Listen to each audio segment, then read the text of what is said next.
Bonjour, alors ça y est, c'est le deuxième jour, j'ai réussi, je suis réveillée, je suis contente. Je vais profiter de ce post pour vous partager une citation que j'ai trouvée sur internet et que j'ai trouvée intéressante.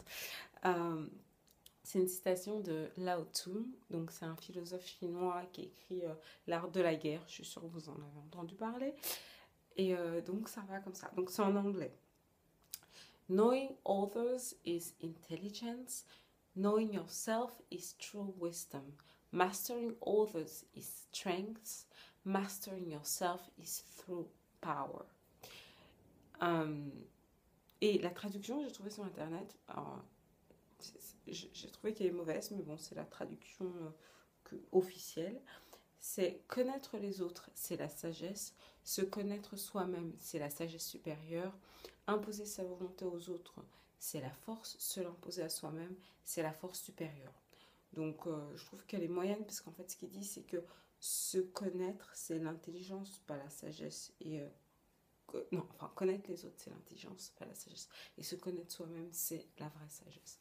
Enfin bref, pourquoi j'ai commencé par cette situation et un peu de philosophie ce matin, c'est parce qu'en fait je me rends compte que l'une des choses les plus importantes pour réussir à réaliser les choses qu'on veut en général dans la vie, c'est vraiment l'autodiscipline. Et je sais que ça peut paraître bête, mais moi c'est quelque chose avec lequel j'ai beaucoup de difficultés. S'imposer à soi-même quelque chose. Je me passionne pour quelque chose, peut-être que vous êtes pareil, hein, mais je me passionne pour quelque chose et je veux me mettre à fond.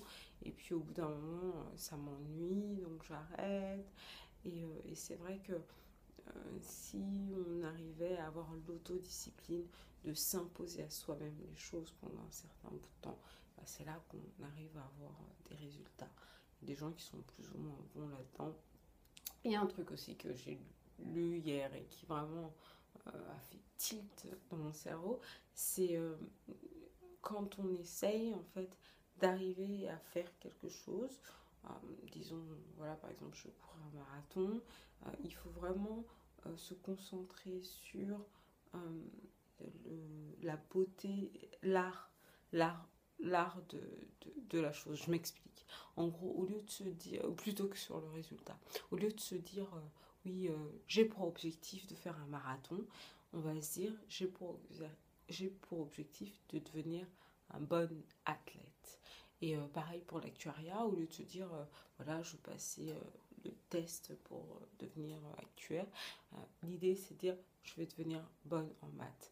Et c'est vrai que ça change complètement le point de vue. En tout cas, je sais que pour la course, ça change complètement le point de vue parce que quand on se dit, quand on est toujours en train de se dire, oui, le 6 avril, je vais courir ce marathon, je vais courir ce marathon, on n'a aucun plaisir dans ce qu'on fait au jour le jour pour arriver à atteindre son objectif. Et c'est vrai que ce qui est important, enfin moi je trouve, c'est le parcours, pas tant le résultat.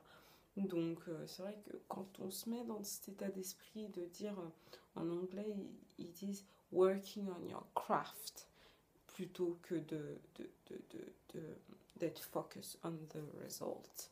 Donc si on est concentré sur le fait de travailler sur son art, plutôt que d'être obsédé par le résultat, et ben je pense que voilà, on prend plus de plaisir à atteindre son objectif, parce que finalement le plus important c'est le chemin et pas l'arrivée. Voilà, on a besoin de penser à la ligne d'arrivée pour y arriver, mais faut quand même se rendre compte que ce qui est important c'est l'instant présent. Bref, ça fait beaucoup de philosophie pour 4 heures du mat. Mais bon, bref. Bon, bah écoutez, je vous souhaite une bonne journée. J'espère que ce petit post vous aura donné la pêche. Et puis voilà, allez-y. Hein. Bye.